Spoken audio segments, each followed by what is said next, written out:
أول إمبراطور مصري ثأموس الثالث تحتمس الثالث.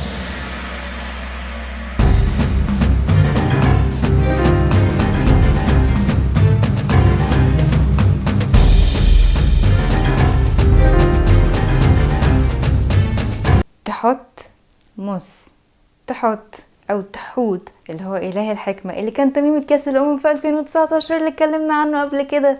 وتحتمس على بعض معناها ابن الإله تحت أو ابن إله الحكمة.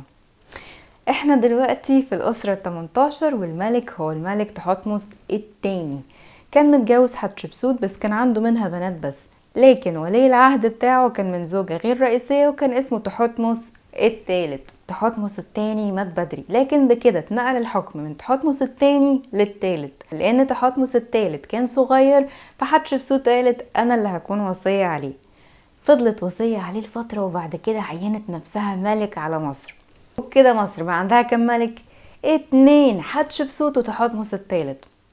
حتشبسوت كانت شخصيتها قوية، كانت هي الحاكمة المنفردة، ولما كبر تحتمس الثالث بقى قائد للجيش في عهدها، لانها كانت بتلبس لبس الذكور فكانوا بيترسموا على المعابد 2 ملوك وهم في الحقيقة حتشبسوت وتحتمس.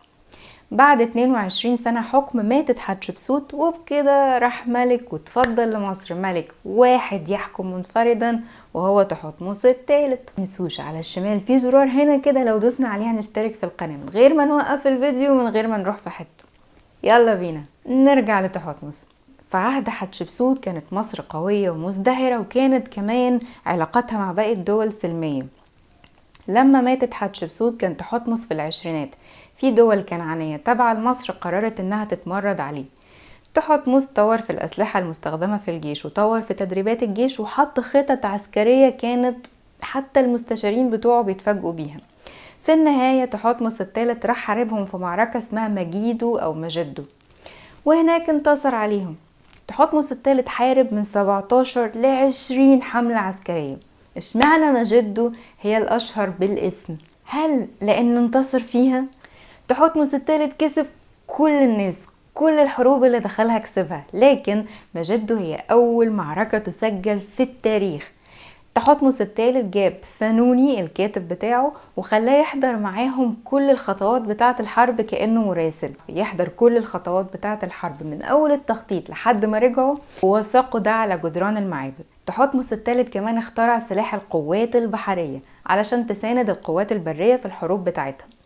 وبالفتوحات بتاعته حقق لمصر أقصى مساحة في تاريخها وحول مصر من دولة لإمبراطورية. وكان بيجيب ولاد الأمراء في الدول اللي كان بيفتحها يعلمهم في البلاط الملكي المصري عشان لما يكبروا ويكونوا هم الأمراء يكون ولائهم لمصر. وبعد ما حقق الإمبراطورية بتاعته قعد يحكم فيها لحد ما مات.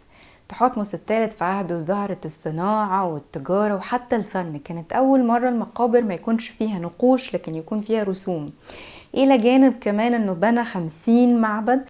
كمان عمل مسلات كتيرة جدا، وفي دلوقتي حاجة اسمها إبر كليوباترا. دول عبارة عن 3 مسلات، 2 منهم بتوع الملك تحتمس الثالث وهم مش موجودين في مصر، واحدة منهم في لندن والتانية في نيويورك. الملك تحتمس الثالث مات وهو عنده 56 سنة. على الأغلب كان في 2 بس في 56 سنة دول ما كانش فيهم ملك مصر، ومفيش ملك مصري حزن عليه الشعب المصري او حزن عليه الشعب بتاعه في الامبراطورية كلها زي ما حزنوا على تحتمس الثالث.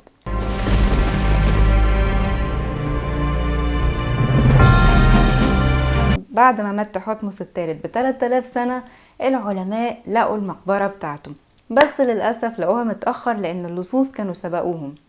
وحتى الموميا كان فيها كسور لان هم كانوا بياخدوا المجوهرات اللي عليها. علماء المصريات لما شافوا ان هو كان محارب شجاع وامبراطور ولما قاسوا طول الموميا بتاعته لقوه قريب من طول نابليون راحوا قايلين لا ده نابليون مصر. ده مواجهة بين المصري تحتمس الثالث والفرنسي نابليون. نابليون في حروب خسر فيها فأدت لأنه خسر الإمبراطورية بتاعته، وده تماما عكس اللي حصل مع تحتمس الثالث اللي حارب على الأقل 17 حملة عسكرية ما خسرش ولا واحدة فيهم، والإمبراطورية بتاعته عاشت 500 سنة بعد ما هو نفسه مات. إلى جانب إن العلماء أخدوا بالهم إن هم بيقيسوا طول الموميا بتاعت تحتمس سهى عليهم إنه الموميا ما كانش فيها القدم، فبالتالي هو من الأصل كان أطول من نابليون، ولأن التشبيه ده ملوش لازمة يتفوق المصري تحتمس الثالث على الفرنسي نابليون.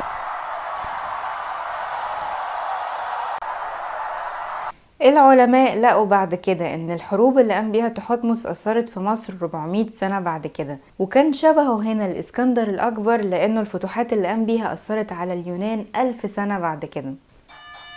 مواجهة بين المصري تحتمس الثالث والمقدوني الاكبر. اول جولة الحروب. الاسكندر الاكبر حارب 12 سنة، تحتمس حارب 19 سنة. الاسكندر حارب بجيش كان قوي جدا لكن كان ورثه عن ابوه.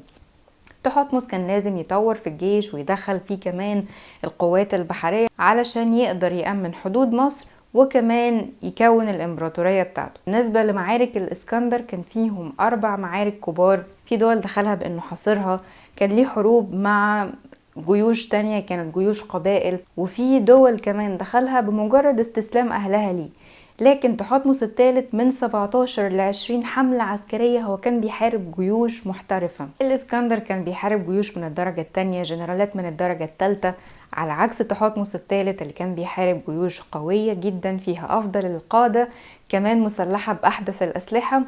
المرات الوحيدة اللي كان الجيش المصري بيحارب جيش أضعف منه هي حروب النوبة. الجولة الثانية ما بعد الحرب. الاسكندر لما كان بيفتح اي دولة عسكريا كان بيخلي الحاكم القديم بتاعها يكمل حكمها عادي. في دولة معينة لما فتحها خلى الحاكم بتاعها مش بس يحكمها هي نفسها، اداله ارض تانية زيادة يحكمها. هو كده كان بيخلي ولاء الحكام دول يكون ليه، لكن هو نفسه خبرته في ادارة البلاد او الامبراطورية بتاعته كانت معدومة. على عكس تحتمس الثالث اللي كان بعد ما كون الامبراطورية اتفرغ للعمل الاداري والسياسي فيها. الاسكندر الاكبر بعد ما مات الامبراطورية بتاعته اتقسمت ل3 ممالك والجيش ما كانش فعال. بس تحتمس الثالث الامبراطورية بتاعته عاشت بعد ما هو نفسه مات لمدة 500 سنة.